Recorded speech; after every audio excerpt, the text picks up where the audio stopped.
আসসালামু আলাইকুম গাইস, তুমি যদি ওল্ড প্লেয়ার হয়ে থাকো আর এই ভিডিওটা তুমি যদি শেষ পর্যন্ত দেখো তাহলে তুমি তোমার চোখের পানিকে ধরে রাখতে পারবে না। কেননা তুমি ফ্রি ফায়ারটা 7 বছর খেলো, 7 বছর খেলে তুমি ফ্রি ফায়ারটার মায়ে পড়ে গেছো। এই ফ্রি ফায়ারটাকে তুমি কখনো ভুলতে পারবে না, তোমার মন থেকে কখনো বাহির করতে পারবে না। এই ফ্রি ফায়ার তুমি যখন ঢুকছিলে সর্বপ্রথম, তুমি কিন্তু এই ফ্রি ফায়ারে কিছুই বুঝতে না। এটা কিন্তু সবারই মানতে হবে। রিভাইভ কীভাবে দিতে হয় সেটাও বুঝতে না। ফ্রি ফায়ার রিভাইভ কী জিনিস ছিল সেটাও আমরা জানতাম না। শুধু তাই নয়, ফ্রি ফায়ারে আমরা কি করেছি সবকিছু আমি আজকের ভিডিওতে তুলে ধরবো। তো গাইস, কথা না বেরিয়ে শুরু করা যাক আজকের ভিডিওটি স্কিপ না করে না টেনে সুন্দর করে দেখতে থাকুন। আপনি যদি ওল্ড প্লেয়ার হয়ে থাকেন তাহলে অজস্রই কান্না শুরু করবেন, এটা আমার 100% গ্যারেন্টি। গাইস, স্ক্রিনে যে দেখতে পাচ্ছেন যে লবিটি, সে লবিটি হলো আমাদের 7 বছর পুরনো লবি। কি চিনতে পারছেন? এটা হলো আমাদের 7 বছর পুরনো সেই লবি, সে বট লবি। এখানে আমরা কেউ প্রো ছিলাম না।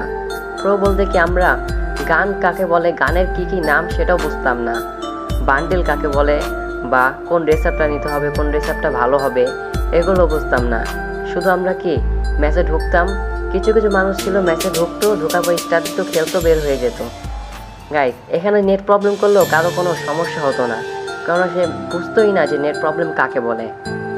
হ্যাঁ গাইস, এটাই হলো আমাদের মায়া জড়ানো সেই স্মৃতি, যেটাকে আমরা কখনোই ভুলতে পারবো না। আমরা যখন একটি লুট ক্রিয়েট পেতাম, সেই লুট ক্রিয়েটের ভিতরে কী আছে সেটা দেখার জন্য অধীর আগ্রহে বসে থাকতাম। যদি একটা ড্রেস পেতাম কতই না খুশি হতাম। আর আজকে দেখুন, কত ক্যারেক্টার আছে, কত বান্ডিল আছে, কত লুট বক্স আছে, কত কিছু আছে, তাও আমরা সে আগের মজাগুলো পাচ্ছি না। আগে হয়তো গেমে এত মানুষ ছিল না যত মানুষ এখন আছে। আগে হয়তো অল্প মানুষ ছিল, কার সাথে বসে খেলতে পারতাম না, এত জনপ্রিয় গেম ছিল না এই ফ্রি ফায়ারটা। তবে এখন কোনো মজাই পাই না, এখন কিন্তু ফ্রি ফায়ারটা অনেকটা জনপ্রিয়। তো গাইস, কথা না বলে আমরা লবিতে চলে আসি। ফ্রি ফায়ার যখন আমরা গেম স্টার্ট দিতাম তখন স্টার্টিং লবি ঠিক এমনটা ছিল। ভাই, এখানে কি করতে হবে সেটাও বুঝতাম না। হ্যাঁ, আমরা ম্যাচের শুরুতে একটি গাড়ি কালেক্ট করতাম, সেই গাড়িতে করে সারা ম্যাপ জুড়ে ঘুরে বেড়াতাম, সেই গাড়ি দিয়ে আমরা এনিমি মারতাম। গাইস, এমনটা তো আমার সাথে হতো, এনিমি কাকে বলে সেটাই চিনতাম না। তবে সামনে কি মানুষ থাকলে তাকে মারতে হবে সেটা ঠিকই বুঝতাম। হ্যাঁ গাইস, এটা হলো আমাদের সেই পুরনো পিক, যে পিকে শুধু আমার আপনার না, আজ্জু ভাই বলেন, আমিত ভাই বলেন, মিস্টার টিপলার বলেন, সবার স্মৃতি কিন্তু এখানে।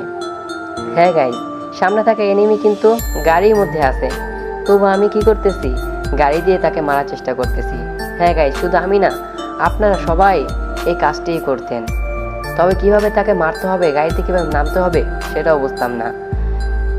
এই জিনিসগুলো গাইস আমরা বুঝতাম না যে লং রেঞ্জের গান কোনটা বা শর্ট রেঞ্জের গান কোনটা। তবু আমরা এই গেমটাকে প্রচুর ভালোবাসতাম। এমনটাও তো হয়েছে যে কত মানুষ এই গেমটা খেলার জন্য মার হাতে মার খেয়েছে, বাপের হাতে মার খেয়েছে, তবুও কিন্তু গাইস এই গেমটা ছেড়ে কখনো যায়নি।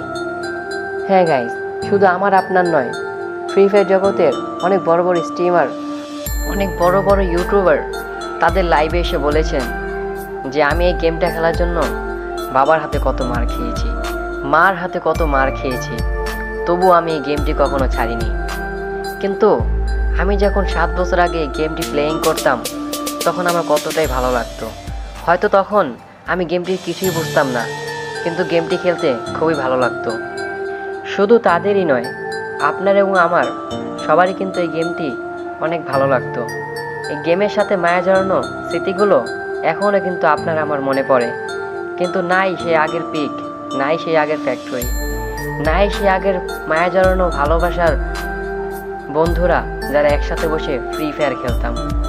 আজকে হয়তো অনেক বড় বড় মানুষ হয়েছে, কন্টেন্ট ক্রিয়েটর হয়েছে, ইউটিউবার হয়েছে, কিন্তু তারা কিন্তু আগের এই ভিডিওগুলো তাদের দেখলে তারা নিজেরাই হাসবে।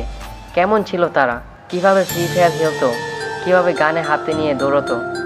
আর এই লং রেঞ্জের গান নিয়ে আমরা শর্ট রেঞ্জে মারতে যেতাম।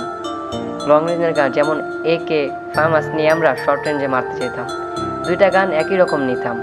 শুধু তাই নয়, আমরা এই গেমটার কোনো কিছু না বুঝলেও এই গেমটা অনেক মায়া দিয়ে খেলতাম, অনেক ভালো লাগতো এই গেমটা খেলতে। কিন্তু সব কিছুই সময়ের সাথে সাথে আস্তে আস্তে পরিবর্তন হয়ে যাচ্ছে।